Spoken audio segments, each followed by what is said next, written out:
Ehi, benvenuti in questo nuovo video e come avete di sicuro letto dal titolo, oggi parlerò un po' delle spese in Australia perché come si sente molto facilmente in giro, si dice l'Australia è un paese estremamente caro, si spende solamente, ok gli stipendi sono buoni ma le spese sono troppo elevate e soprattutto si rischia molto nel primo periodo e tutto quanto. Quindi ci sono io qua in questo momento per spiegarvi un attimo e darvi un incipit generale sui vari macro argomenti, quali possono essere la spesa, quale può essere l'affitto, le attività invece di svago e tutto quanto. Quindi passo passo, un po' uno alla volta, vi spiegherò quello che secondo me è il prezzo del vivere in Australia. E l'unica nota che voglio fare all'inizio di questo video è che a differenza dell'Italia, dove non esiste una paga minima, qui in Australia invece esiste, garantita dal governo, e si aggira intorno ai 25 dollari l'ora. Quindi avendo già una paga minima, capite poi, sapete proporzionare un po' la spesa effettivamente quanto vale in confronto alle ore che avete lavorato. Partiamo quindi subito dal primissimo punto, ovvero la spesa. E una spesa media a settimana a persona ci si aggira intorno dagli 80 dollari ai 150 dollari in base un po' alle vostre abitudini alimentari e a quanto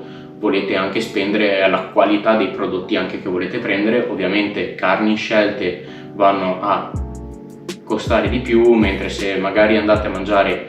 un po' di macinato, che vi fate un ragù, vi mangiate anche una pasta, qualcosa del genere, di sicuro le spese torneranno ad essere più verso gli 80 che i 150 dollari. Poi vi lascio qui tutta la tabellina bene o male con tutte un po' di differenze prezzi e tutto quanto. Nella media su verdure costano leggermente di più, mentre la carne costa leggermente di meno. Sulle uova siamo sullo stesso prezzo. Prodotti per la cura personale, per l'igiene, comunque trovate buoni prodotti a un prezzo relativamente simile a quello italiano. Per poi andare invece sulle cose che costano di più, a mio avviso sono sicuramente, volete farvi una birra, vi costa assolutamente di più, in quanto una birra in Italia siamo all'incirca sull'euro, l'euro e 52 euro se vuoi la birra premium. Qui una birra invece ti costa comunque all'incirca sui 4-5 dollari, quindi sui 3,53 dollari, 3 euro. Quindi per quanto riguarda la spesa siamo bene o male molto simili a livello alla fascia di prezzi italiana, non c'è questa grandissima differenza. Ovvio le cifre tradotte in dollaro sono più grandi, quindi possono fare un attimo più paura. Prossimo invece argomento, che è l'affitto, che forse è la nota più dolente di tutto quello che riguarda il vivere in Australia, in quanto se vogliamo prendere come paragone le grandi città, quindi che può essere vivere a Milano, vivere a Roma, i prezzi devo dire mensilmente possono anche non essere così distanti. Gli affitti saranno la principale incidenza sulle vostre spese settimanali e mensili, in quanto qua vanno a settimana e la media all'incirca è di 250 ai 400 dollari a settimana per una stanza in una share house o in un appartamento, in una casa, qualunque cosa sia, bene o male in tutta l'Australia. Mentre se cominciate a volere un appartamento o a volte anche proprio una casa, che di sicuro troverete anche delle offerte, però i prezzi cominciano ad andare relativamente molto più in alto, partendo da una media di affitto per un appartamento di medie dimensioni, quindi sui 50 metri quadri, si va dai 500, 700, 800 dollari a settimana per una persona sempre, quindi sono spese abbastanza sostanziose, soprattutto perché appena vi volete muovere in questa nuova abitazione che avete trovato vi chiederanno anche il bond. Il bond è praticamente una specie di garanzia barra assicurazione che l'affittacamere chiede al ragazzo che vuole muoversi all'interno della casa per un po' garantirsi, avere una certa quantità di copertura, e di solito vi chiedono le prime 2 settimane di pagamento, il che vuol dire che se siamo all'incirca sui mettiamo a caso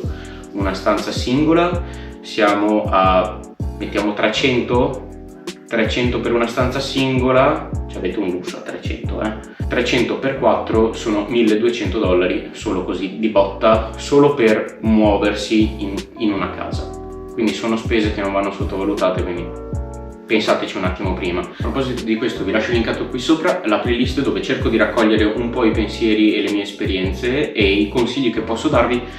per quanto riguarda il muoversi in Australia, tra cui 5 cose da fare prima di arrivare in Australia, importantissimo, e anche altre 5 invece appena siete arrivati in Australia, quindi per guidarvi un po' sui primi passi, le prime cose essenziali da fare, e secondo me vi torneranno molto utili perché è molto facile sottovalutare, anche perché posso capire che ci siano tante ansie e preoccupazioni, quindi sto cercando di distendere un po' questo stress. Vabbè, detto questo ci muoviamo alla prossima cosa, ovvero il muoversi. Mezzi di trasporto, mezzi pubblici, automobili, tutta la selezione veicoli, quanto può costare. Se siete nelle grandi città siete tranquillissimi, non c'è nessun problema, ma se avete l'intenzione poi di cominciare a sbloccare il secondo anno, quindi cominciare a pensare verso andare alla ricerca di lavori specifici, una macchina vi sarà praticamente essenziale. Quindi partendo da quella che è una delle cose forse più costose, però anche dall'altra parte che avete più possibilità di tutte, in quanto trovate tranquillamente un'utilitaria, una macchina piccolina o anche un semi-SUV, quelle mezzi ibridi strani, tranquillamente usata dai 2.000 ai 7.000 dollari. Possono sembrare tanti, ma se considerate, se lavorate full time in un ambiente di lavoro medio, vi portate a casa 4.000 dollari al mese. Quindi se magari avete anche un amico o qualcuno con cui condividere le spese, siete belli che tranquilli, in un paio di mesi, metti un 3 mesi, vi mettete abbastanza soldi da parte e riuscite a comprarvi la macchina. Mentre se volete quello step un attimo successivo, quindi una macchina o un po' più interessante, che possa essere magari anche una tedesca, che possa essere una giapponese di un buon livello, o che possono essere magari anche dei SUV abilitati anche al fuoristrada, sempre usati, rimaniamo sempre sull'usato. Lì invece si comincia a variare dai 10.000 ai 2.000 dollari, un qualcosa del genere, però lasciate da parte il nuovo, restate sull'usato, state attenti con come è presa la macchina. Ci sono anche tanti meccanici che voi potete andare a contattare, vengono con voi quando andate a acquistare una macchina o andate a vedere una macchina, vengono con voi e vi fanno una consulenza, vi danno dei consigli, pagandoli anche veramente poco rispetto a quello che poi potreste risparmiare se vi prendete una mezza inculata. Detto questo, invece, poi per il primo periodo vi servirà un mezzo di trasporto utile e comodo. Ho fatto un paio di ricerche perché per quanto riguarda Perth siamo dai 3,50 ai 5 dollari a tratta, però bene o male comunque nelle città le medie, autobus, treni e tutto quanto bene o male sono quelle, mentre se andate su Uber o Grab o altri mezzi di trasporto privati invece vi sconsiglio caldamente i taxi, perché come al solito e come in tutte le parti del mondo costano l'ira di Dio. Sull'Uber invece siamo all'incirca dai 10 ai 20 dollari per una quindicina di minuti di tratta. Dipende la fascia oraria, dipende la zona in cui vi fate mollare, in cui vi fate recuperare tutto quanto, perché ad esempio di giorno io per andare dove ero aperto, per andare dal mio appartamento a lavoro, durante il giorno erano sugli 11 dollari, mentre la sera, dove c'erano meno persone in giro, dove erano anche meno disponibilità di autisti, si viaggiava già ai 18-20. Quindi dipende anche un po' il periodo del giorno e tutto quanto. Mentre se vi piace andare in bicicletta, o vi trovate una buona offerta sull'usato oppure preparatevi a vendere un rene, perché non ho capito come per una bicicletta come una Graziella, una semplice city bike, si parla di 600 dollari nuova. Io non ho capito. Cioè usata la trovate tranquillamente 50, 100 dollari, 150 dollari, anche una buona mountain bike la trovate, nuova minimo 600.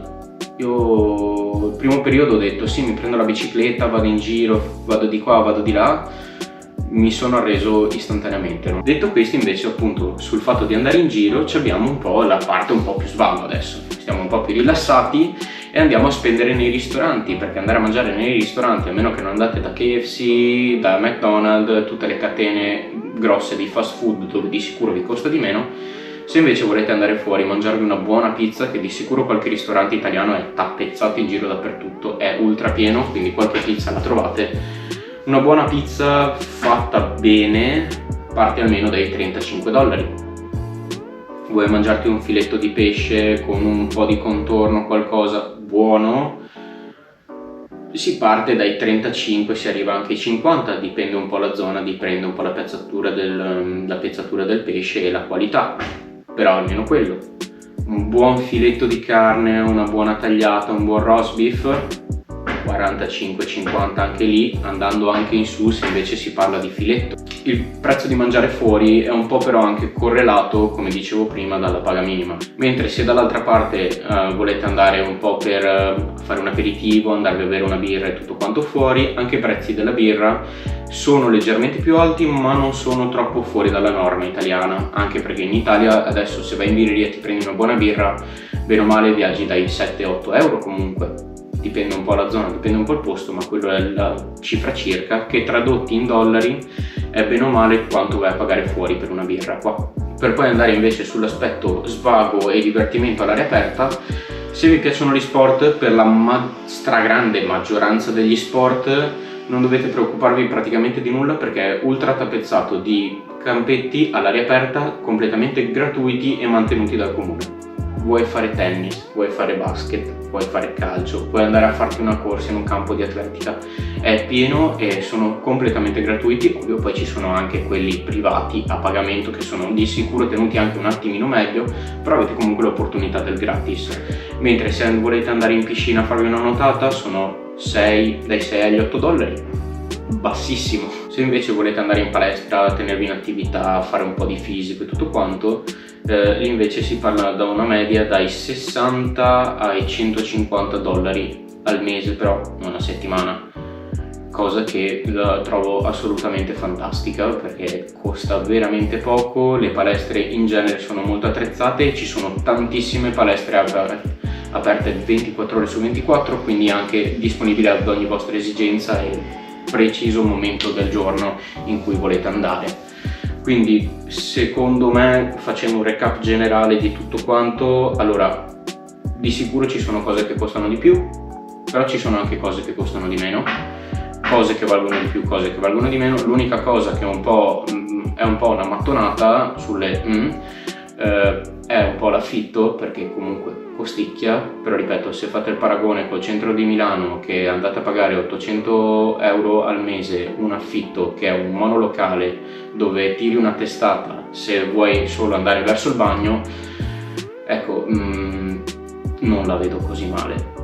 Quindi detto questo, spero di esservi stato un attimo utile. In tutto questo voi datevi un'occhiata comunque agli altri 2 video, di sicuro vi possono tornare utile. Quindi detto questo, lasciami un commentino se stai arrivando qui in Australia o se sei già arrivato da poco, se hai bisogno di qualche informazione utile. Detto questo, ci vediamo la prossima settimana per un altro video e ciao ciao!